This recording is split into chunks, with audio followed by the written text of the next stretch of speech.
If your stock portfolio has that sinking feeling, if money is tight, you're in too much debt, and your financial picture is not all that rosy, business journalist and creator of the funny, smart, and wise Moo La La method is here to find you $1 million neighborhood, the one he's been hanging out in. It is my pleasure to welcome Bruce Sellery back to Studio 4 to tell us more. Thank you for the invitation. It's great to be back. Well, nice to see you again without your book. And I had one, but it took a walk. You know, I would say that's a measure of its popularity. Someone saw that cute little pig on the cover and said, I want that, I'm taking it. And somebody probably also said, I made some really dumb mistakes. I promise to get you a brand new signed copy. Okay. There, I said it on live television. It will happen. You see, and it can take another walk, because why not? Wouldn't it be great if we all embraced the Moo La La method and got out of debt and had some fun? That'd be pretty good. Had some play money, so to speak. Okay, take me first to your $1 million neighborhood, your new neighborhood, this new television show you're in. The best thing I have ever done in my entire career. Really? Absolutely the most fun I've ever had. It's produced by a local company, Force 4 Entertainment. They've done all these fantastic shows. So they brought me in to work with the community of Aldergrove. So in Vancouver, people know where Aldergrove is. These people, 100 families, work together for 10 weeks to increase their collective net worth by $1 million, which is just a phenomenal, first of all, it's a phenomenal amount of money. Second of all, can you imagine every weekend going out with the neighbors on your street and figuring out, how do we increase our net worth? How do I, Bruce, help you, Fanny, increase your net worth? It's like, it doesn't even happen. It's not even doesn't make any sense. No, but give me money. Yeah, what's been magical. Call your rich aunt. Yeah, exactly. Tell Do you have a her rich to aunt? send me Can money. I meet your rich aunt? No, I don't. What's been magical is these neighbors coming together and figuring out how they can help each other in a way that really will reduce their stress and increase their quality of life. So what do they do exactly? Well, here's an example. So one episode, we looked at getting the community back to work. So if you were unemployed or underemployed, we divided everybody into job search groups. So the candidate sat there and benefited from the work of their team. But where I was looking, the person I was focused on was the leader of the team, not the candidate. So the accountability was on the leader of the team. And what's amazing to see in this episode that unfolds is those people called their friends. They helped with resumes. They helped figure out outfits for interviews. And the results were off the charts. These people got new jobs, better jobs, bigger jobs, and that was a significant increase in net worth over the course of that episode. But the shift, the thing that was different, was it wasn't incumbent on the candidate to find themselves a job. It was incumbent on the team to find a member of their community a job. Now that's the team spirit. Yeah, it was amazing. Amazing. I'm thinking, if you're living in $1 million neighborhood, that your house is all fixed up. No. No? Because the whole idea of the $1 million neighborhood is, through the course of the challenge, getting this community to $1 million. But Aldergrove's kind of like a general average Canadian community. It's not Point Grey. It's people commute into Vancouver, they work hard, they've got kids, they really have to make an effort. So, I mean, you're referencing one of the things that we worked on is increasing property values. So in one episode, we chose one family who really needed the help of the community, and these people, for a week, worked 20 hours a day to renovate, for free, to renovate this house to increase the net worth of that particular family. And it was marked. You have to watch the episode. It's just full on tears of joy as this thing unfolds.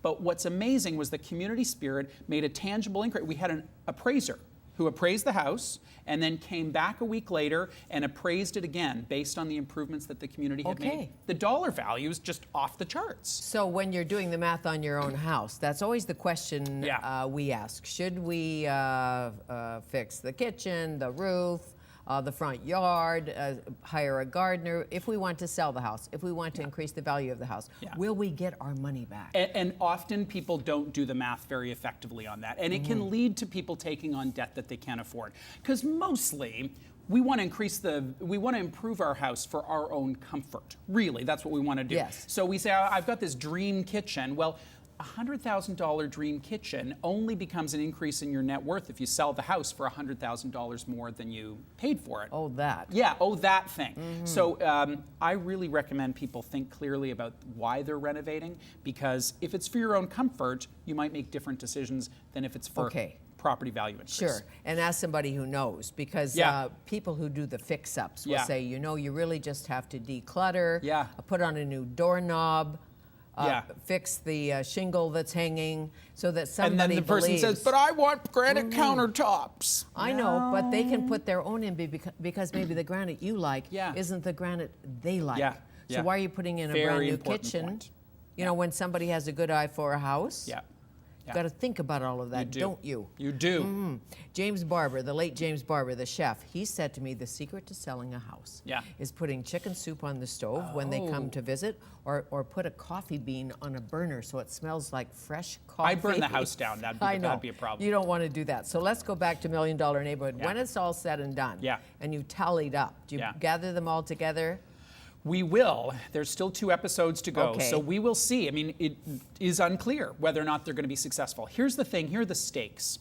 If they are successful in increasing their collective net worth by $1 million, these 100 families earn the right, the privilege, to award one of their own $100,000. So this is a game changer. Throughout the whole series, every week they've increased their net worth by $100,000, which they didn't do all the time. But when they did, they earned the right to award one family $10,000.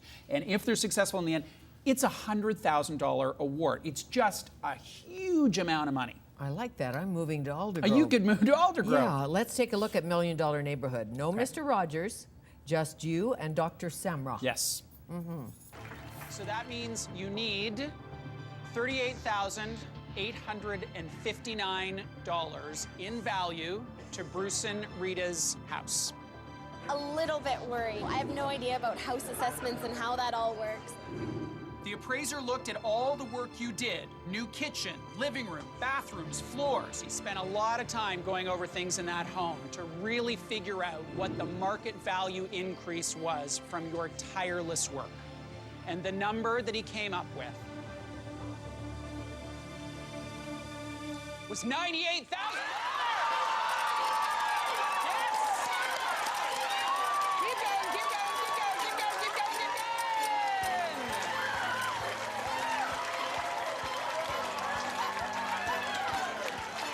I have the best job in the world. You do, and now I get it. It's free labor. Yeah.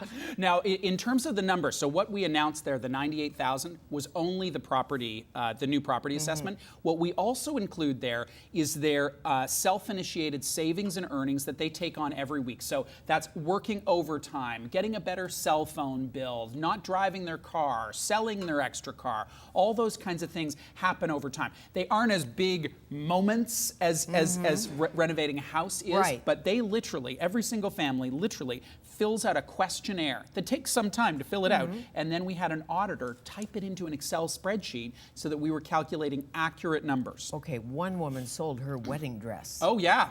After the wedding, I'm hoping. It was after the wedding, and the marriage is still happening. Because we did have people sell wedding dresses, wedding rings, all sorts of things to focus on reducing their consumer debt. You mean old wedding rings? Old wedding rings. No, that was a marriage that had ended. What are you going to do with it? The new marriage. Maybe I don't not judge. all that happy. I won't judge. No.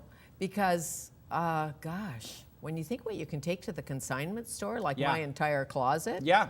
And then you get $400 or something, and you do something with that, and you make it grow, and you're the guy that says we can make money grow. Yes. Okay, but we're getting a mixed message on debt these days. The mortgage rates are down, and Mark Carney is telling us, mortgage, get in there, spend. Well, not really, but it is kind of a mixed message. And you say consumer debt is high. It's high. It's scary. And when you see how low mortgage rates are, certainly many people are thinking, I have got to get into the market now. But so many people have said that so many people are in the market, and we see it in real estate prices here in Vancouver. It's insane.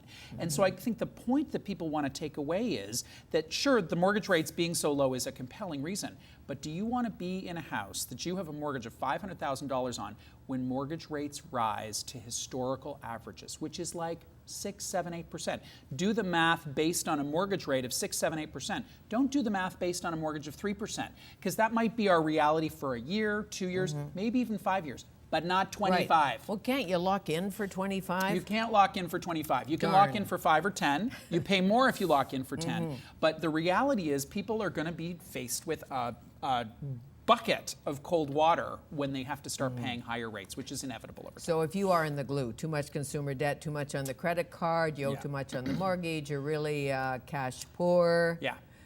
Where do you start to get out? The first thing you do is you write it all down, which may sound quite passive and boring, but write it down on a Swiss Chalet napkin, write it down in a spreadsheet, it doesn't matter. So what's the card, what's the amount of the outstanding balance, what's the due date, what's the minimum payment, and what's the interest rate. Write it all down. Second thing, stop using credit cards. We did this at the very beginning of $1 Million Neighborhood, put it in the freezer, hide it away, keep one somewhere that if you need it, you can do it. And I'm not saying canceling them, because that's a whole other thing. Stop using them. Because I don't know if you find this, I certainly find this. When I go to pay with a credit card, I just kind of pay with the credit card and think about it. If I have to fork out $150 in cash for my groceries, I want to be sure that I've bought really only what I need, because I only have $150. So credit cards anesthetize the pain of purchase. We need to bring the pain back. Yes, we think God pays until we get the bill. And then it's we the know devil we staring pay. up at us. But if you're really good at using credit, why not? Because you could get airline points, some benefits, fly Lufthansa. I don't know. You absolutely could. Most people aren't great with credit. If you look at the data, most people aren't great with credit. Now, colloquially, if we were to ask around the studio, I'm looking at the eyes here, if we were to go into the control room, we would find that many people who would never admit it carry a balance on your card. If you carry a balance of even $1 on your credit card for more than 3 months a year, you are not good with credit. Okay, that's true, and I know that because I've had to. Yeah. Had to listen to that. Sometimes you have to. Sometimes you have to. Sometimes you have to. It's food or not. Yeah, you've lost your job or something. You have a big sad tag day. Sad truth is most people don't have to in the way we're talking about have to. Most it's like, God, I really, people drive new cars. You don't have to drive a new car. No. You could actually buy a used car. Do you know what I drive? No. A 1997 Honda CR-V. 97. That's like Bill Clinton was president when that car was built. That's true, but those Hondas are loyal. It's a great car. So, and it's And not easy that to I endorse fix. frugality. I don't endorse frugality. I endorse choices. I understand. Yeah. And I just bought my car out because I was leasing. Right. And of course, the lease agent, I'm so proud of myself. The lease agent says, we'll get you into this one. We'll give you $2,000. We'll give you a VIP, this and that. And I thought, I don't have to drive a brand new car. Yeah. I don't. Yeah. So I actually shopped. Good for Car you. shopped. You put your Yes. superpower to good Now I on own cars it. instead of clothes. But the car salesperson always says to you, but now you'll have to pay for your own tires, and you have to pay if anything goes wrong, and you have to do this and that, and then you think, oh, right. Yeah. Yeah, but I do own it. Yeah. It is mine, but it goes down in value. Yes. Most cars. Yes. Still, So the you math bought on something that goes math down on- in value. But the math on buying versus leasing, it's simple. The math is very simple. Buying makes more sense mathematically. Leasing makes sense for a ton of other reasons, and a lot of people should lease and will lease and all that stuff. But the basic math: buy a car and drive it into the ground. Okay. And you also, well, I'm sounding very opinionated you right are. now, aren't I? Very bossy. Don't you know frugal Bossy. is a nasty word. Frugal is a nasty I word. don't like but frugal. No, and so if you can afford the Bentley, buy it. She says. Yeah. But I'm not the moolah No, law. no, that's true. Okay, Bruce Sellery, our guest. He's founder of the moolah law method. We'll come back. Bentleys are hard to park. Yes, they are. That's why we